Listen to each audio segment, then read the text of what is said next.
it's Rosie from St Andrew's Church. I hope you're all happy and well and managing to stay busy at home during lockdown. It is a very strange time we find ourselves in. Anyway, I want to tell you a little story.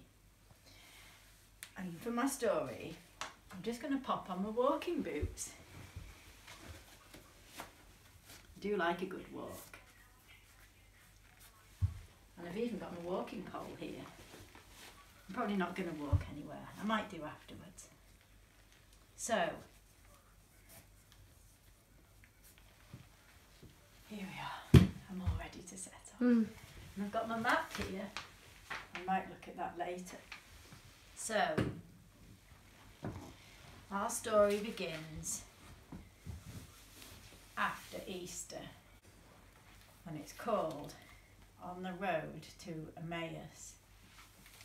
Now, back in the time when Jesus was alive, people had to do a lot of walking. It wasn't just a hobby like it is for me, because people didn't have cars, and maybe you might have a donkey or a cart, but most journeys were taken on foot.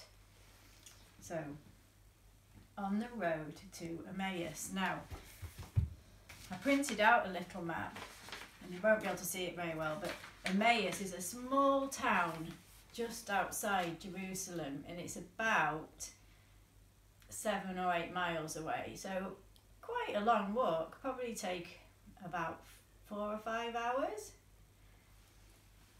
Later, on that Sunday evening, 2 of Jesus' friends were walking along the road from Jerusalem to the village of Emmaus.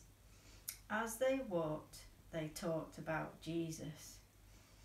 And they were talking about everything that had happened recently, and that their friend Jesus and the man that they placed so much hope in, who they loved and thought had come to save them, that he died. And so they were feeling very sad. I've got my emoji here. Very sad. Soon Jesus caught up with them and walked along with them, but they didn't recognise him, and they thought he was a stranger. "Why are you so sad?" Jesus asked them.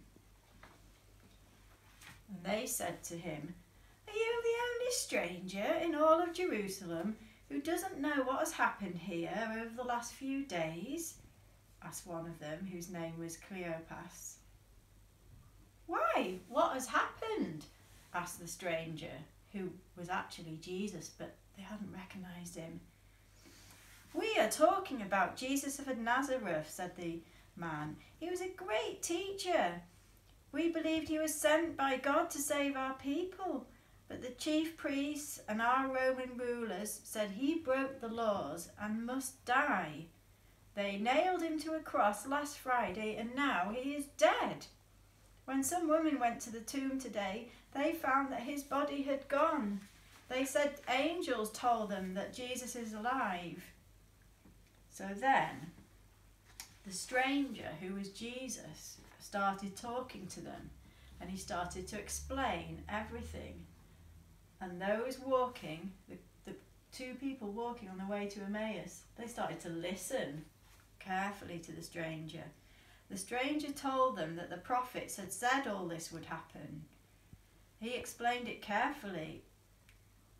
At last, they reached Emmaus late in the evening. The stranger, who was Jesus, he looked as if he was going to walk on, but the 2 friends said, "Oh, we've enjoyed walking with you. Don't go now. Stay and have supper with us." So the friends that were walking to Emmaus, they said to the stranger, "Come on, come with us. Come and stay with us and have a meal with us." When they sat down to eat, the stranger picked up a loaf of bread, said a prayer, broke the bread into pieces, and gave it to the 2 men. And he had a cup of wine, and he shared that with them. Then, suddenly, the 2 men who'd been walking to Emmaus, they were so surprised. They were shocked. Suddenly, when Jesus gave them the bread and broke it, that was when they realised it was him. Suddenly, I guess you'd say the penny dropped. They just suddenly knew it was our Lord. They stared at him for a minute, but then he was gone. Well, they must have been absolutely, I don't know, mystified, but also they were filled with excitement. They were invigorated. They'd been plodding their way from Jerusalem to Emmaus, feeling sad and feeling low, and suddenly, very excited, the two men got up from the table and ran all the way back to Jerusalem. They were filled with joy and happiness. They found the rest of the disciples and some of Jesus' other friends, and they told them that they had seen Jesus and spoken to him and that he was alive. Thank you for listening this morning, and don't forget, when those people were walking from Jerusalem to Emmaus and they were feeling really sad, Jesus was walking alongside them even though they didn't know it, and he was listening to them, and then they listened to him. So we've got to remember to recognise Jesus in our lives and to listen to what he's telling us. Thank you for listening.